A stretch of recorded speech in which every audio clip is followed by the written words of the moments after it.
Welcome to the stock market Sutra guys. आज हमने जो टॉपिक चूज़ किया है वो है रिस्क रिवॉर्ड रेशो। जी हाँ, अगर हमें रिस्क रिवॉर्ड रेशो का प्रॉपर नॉलेज है तो हम मार्केट में अच्छा प्रॉफिट जनरेट कर सकते हैं।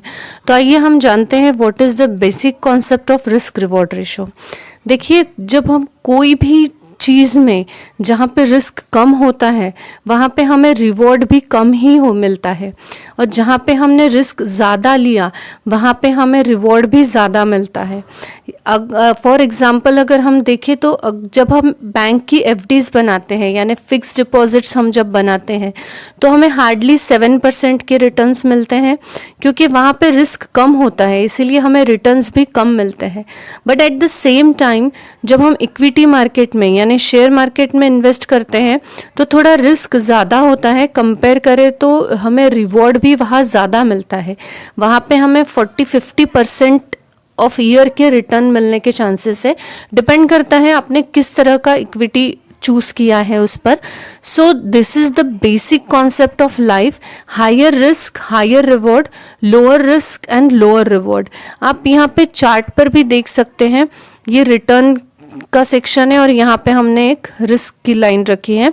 आप यहाँ देख सकते हैं अगर लोअर रिस्क होगा तो रिटर्न भी लोअर होगा, और अगर हायर रिस्क हम लेने को रेडी हैं तो हमें रिटर्न भी हायर मिलने के चांसेस है।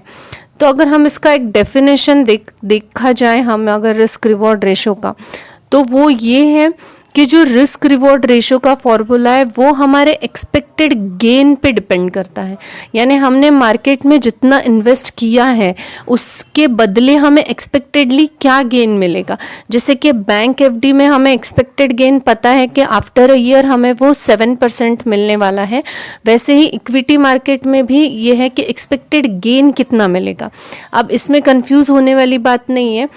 जैसे कि अब अगर हम स्मॉल स्टॉक या पेनी स्टॉक में इन्वेस्ट करते हैं तो हमें एक्सपेक्टेड गेन जो है वो 400, 500 या मे बी 100 मिनिमम % के भी रिटर्न्स मिलते हैं।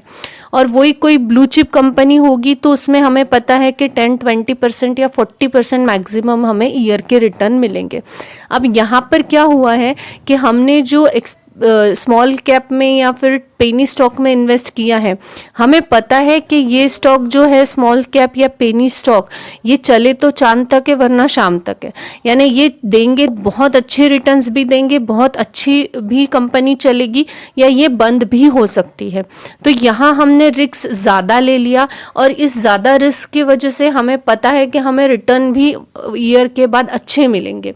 और अगर हम बड़ी कंपनियों में चले जाए तो हमें पता है यहाँ पे कोई भी रिस्क नहीं है। अगर मार्केट डाउन भी है तो हम बिल्कुल बेफिक्री से रात में सो सकते हैं, क्योंकि पता है ये कंपनियों को कुछ नहीं होने वाला। यानी रिस्क कम है तो वहाँ रिटर्न भी हमें कम ही मिलने वाला है।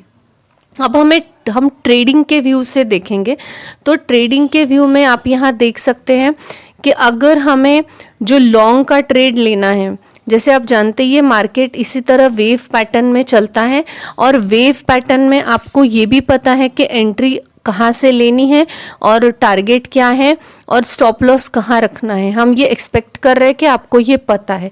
नहीं है तो आप प्लीज़ कमेंट में लिखिएगा, मैं इस पर भी एक वीडियो बनाऊंगी।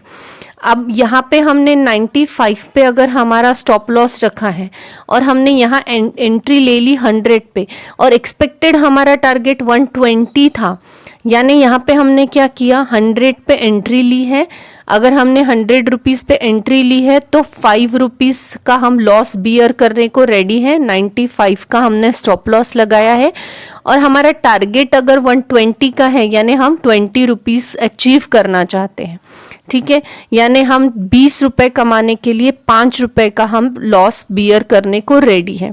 ये हमारा 1:5 का रिस्क रिवॉर्ड रेशो बनेगा। अब आप सोच रहे होगे 1 कहाँ से आया, चलो ठीक है 5 तो हमने 5 रुपीज़ का लॉस बियर करना है इस वजह से। तो ये जो हमारा अटेम्प्ट होगा, यानी हम ये फर्स्ट अटेम्प्ट में हमारा हम एक ट्रेड लेंगे, उस एक ट्रेड में हमें 5 रुपए का लॉस हम बियर करना चाह रहे हैं।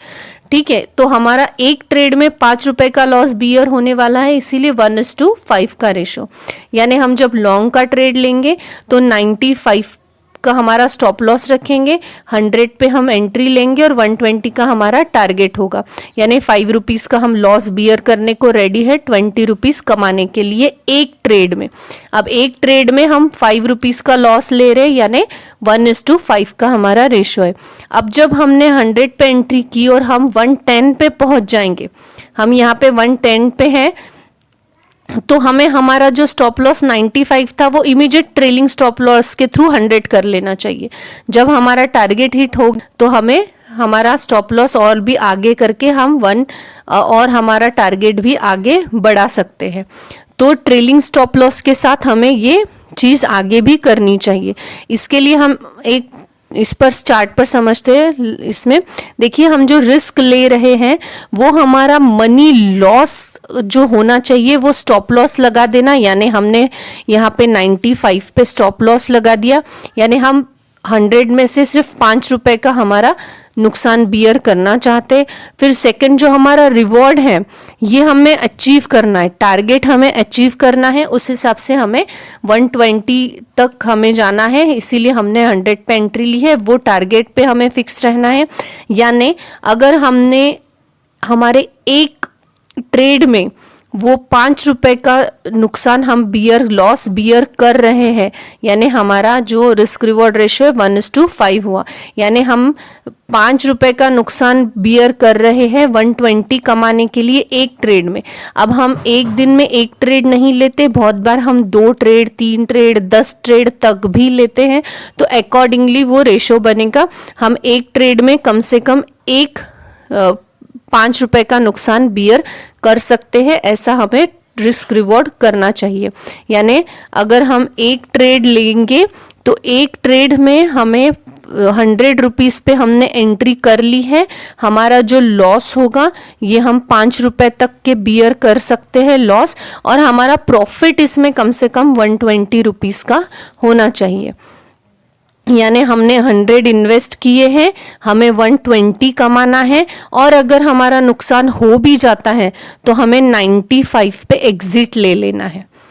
ठीक है, यानी 100 लगाने बाद 95 पे हम यहाँ एग्जिट कर लेंगे मार्केट से, अगर हम मार्केट ऊपर की तरफ नहीं गया तो ये है रिस्क रिवॉर्ड रेशो। हमें कितना इन्वेस्ट करना है और बदले में कितना निकालना है, और हम उसके जितना हमें प्रॉफिट हो रहा है उसके बदले में हम कितना लॉस दाव पे लगा रहे हैं, बस वही होता है रिस्क रिवॉर्ड रेशो।